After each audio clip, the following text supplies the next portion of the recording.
My second semester at BYU, I took a class called Fitness for Life. A lot of people referred to it as Fitness for Death. The first day of that class, the instructor explained some of the requirements. One of the requirements was that each student had to put together his or her exercise program. That exercise program had to consist of exercising for 1 hour, 3 times a week. That worried me because I hadn't been very good at sticking to exercise plans in the past. I always tried to exercise, but I didn't like most of the exercises that I got myself into, so because I didn't like them, I didn't do them. At the time, I was living with my sister and brother-in-law. That evening, sitting around the dinner table, I asked them, "Do you have any suggestions for me? I don't know what to do." My brother-in-law had just taken up cycling. He said, "You know what, Stephen? I think you'd enjoy cycling." So I did. I started cycling, and I thoroughly enjoyed it. I enjoyed it so much that I started racing. After one of the races, I ran into a friend of mine who was happened to be a racer as well, and I didn't know it. And I said, his name happened to be Steve as well.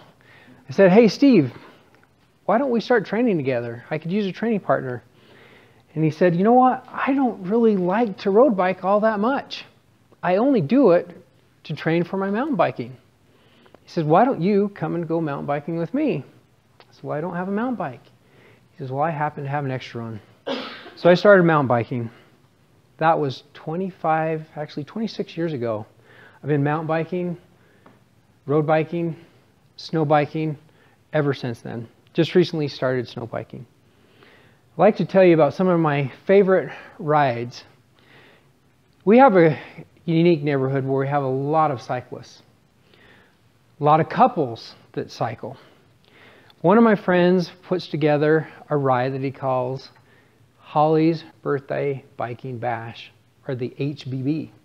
The first one we did was a ride through Yellowstone. Now what makes this so cool is that Yellowstone in the early weeks of April is closed to motorized vehicles. So we practically have Yellowstone to ourselves.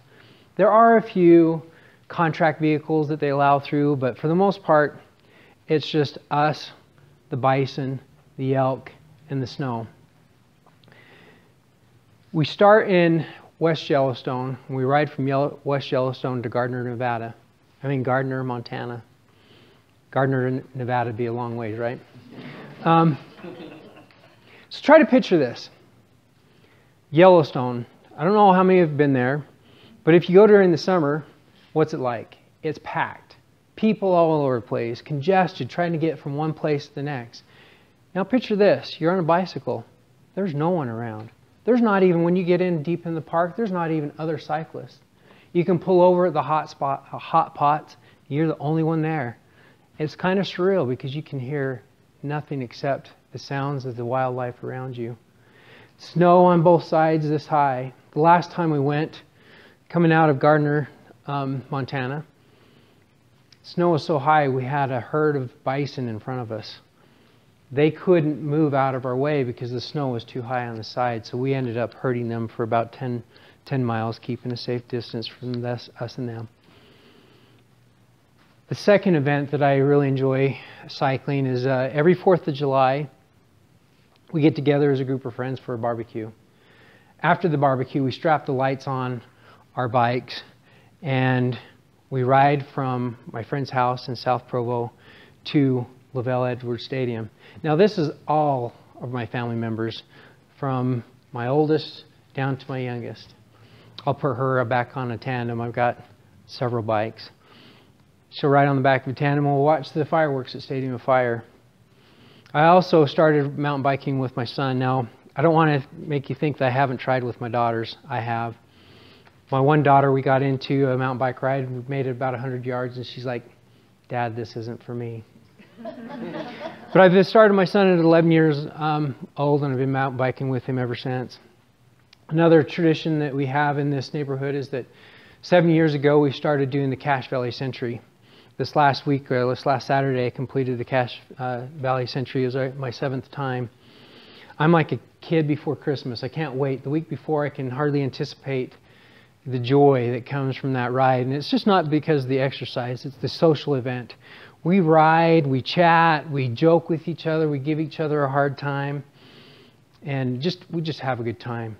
Cycling has been and will be a lifelong exercise program for me because of that class. Cycling is something that you can do for the rest of your life.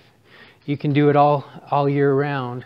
Like I said, I started snow biking. My wife surprised me with a snow bike this my last birthday, and so now I don't have to stay inside on a trainer. My name is Steve Hagerhorst, and I like to ride anything with two wheels. Thank you.